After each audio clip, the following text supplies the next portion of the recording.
नमस्कार, खबर प्रधान देख रहे हैं आप और मैं हूं आपके साथ संगीता श्रीवास्तव। देखिए, 5 राज्यों में चुनाव है और सवाल सबसे बड़ा ये है कि कांग्रेस कहाँ है। कोई बयान नहीं, कोई कैंपेन नहीं, कोई घोषणा नहीं। आखिर कांग्रेस के खेमे में इतनी खामोशी क्यों है? क्या पहले से ही हार मान चुकी है कांग्रेस? देश की सबसे पुरानी पार्टी, क्या एक भी राज्य में चुनाव जीतने की उम्मीद नहीं है उसे? चलिए देखते हैं इन 5 राज्यों में पहले के समय में और अब के समय में कांग्रेस की क्या स्थिति है। देखिए, पश्चिम बंगाल में 1947 से 1977 तक लगभग 20 साल तक कांग्रेस का ही सिक्का चलता था। 77 के बाद वाम मोर्चा ने ऐसा मोर्चा संभाला कि बंगाल में कांग्रेस खत्म हो गई। उसके बाद से नैया ऐसी डूबी कि आज तक कांग्रेस बंगाल में दिखाई ही नहीं दी। बंगाल में 70 के दशक से गायब कांग्रेस के प्रदर्शन को लेकर फिलहाल कोई बात भी नहीं करना चाहता। बंगाल में 294 विधानसभा सीटें हैं, जिसमें 42 लोकसभा की और 16 राज्यसभा की सीटें आती हैं।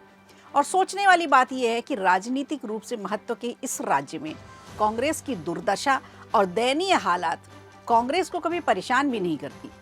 सिर्फ उम्मीदवार उतारने से तो जीत होती नहीं, और कांग्रेस उम्मीदवार उतार रही है लेकिन जीत के लिए बंगाल में कहीं दिखाई नहीं दे रही। 2021 के बंगाल चुनाव में कांग्रेस को सिर्फ 2.9% वोट मिले थे और इस बार भी कोई बहुत ज़्यादा उम्मीद नहीं है।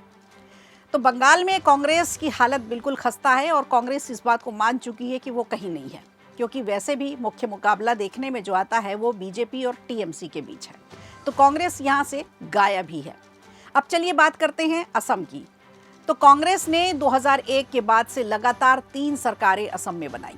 नॉर्थ ईस्ट के सबसे बड़े राज्य असम में कांग्रेस 2016 तक सत्ता में ही रही, लेकिन 2016 में भाजपा के हाथों सत्ता गंवा बैठी। अपने ही विधायक की इतनी बेकदरी की कि कांग्रेस आज तक असम में आ नहीं पाई। अपने ही विधायक की इतनी बेकदरी सिर्फ कांग्रेस ही कर सकती है और आज तक वही नेता सीएम बनकर कांग्रेस से बदला निकाल रहे हैं। नाम है हेमंता बिस्वा शर्मा। जी हाँ, कांग्रेस के ही नेता रहे हैं, अब कांग्रेस की बखिया उधेड़ रहे हैं।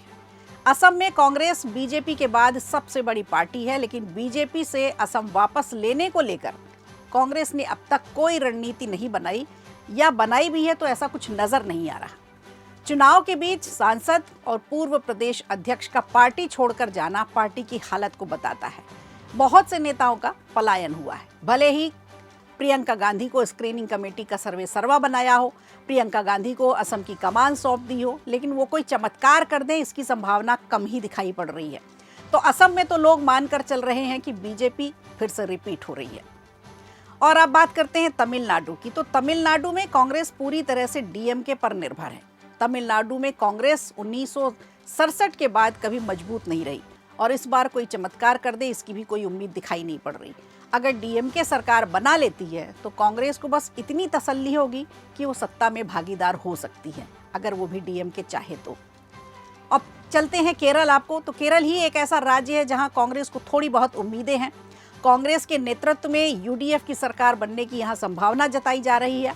लगातार 10 साल से एलडीएफ की सरकार है और अब यहाँ लोग बदलाव चाहते हैं। कांग्रेस ने अभी स्थानीय निकाय चुनाव में बेहतर प्रदर्शन भी किया है, तो ऐसे में केरल में कांग्रेस सरकार बनाने की उम्मीद कर सकती है। तो ये एक अच्छी खबर है कांग्रेस के लिए कि शायद केरल में कांग्रेस आ सकती है।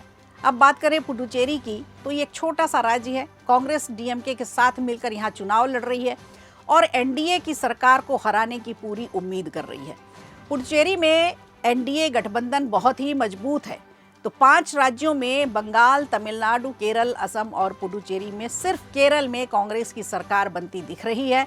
बाकी 4 राज्यों में कांग्रेस के लिए कोई स्कोप नज़र नहीं आ रहा, कोई उम्मीद नज़र नहीं आ रही और ना ही कांग्रेस इसके लिए प्रयास कर रही है। सबसे बड़ी बात यही है कि कांग्रेस ज़मीन पर उतरकर काम ही नहीं कर रही। तो 5 राज्यों में 824 विधानसभा सीटें हैं, लोकसभा की 116 सीटें हैं और राज्यसभा की 51 सीटें हैं। कांग्रेस जैसी पुरानी पार्टी को इन राज्यों का महत्व शायद अब समझ नहीं आ रहा है, ताकि अब लेकिन पार्टी को ज़मीन में उतरकर कुछ तो करना पड़ेगा। कुछ ऐसा ऐलान, कुछ ऐसी घोषणाएं करनी होगी, कार्यकर्ताओं से मिलना होगा और जनता को विश्वास दिलाना होगा कि हम वही पुरानी पार्टी हैं जो आपके लिए इतने सालों से काम करते रहे, ताकि पार्टी शून्य में जाने से बच जाए। वीडियो अच्छा लगा हो तो लाइक कीजिए, शेयर कीजिए और कमेंट बॉक्स में हमें ज़रूर बताइए।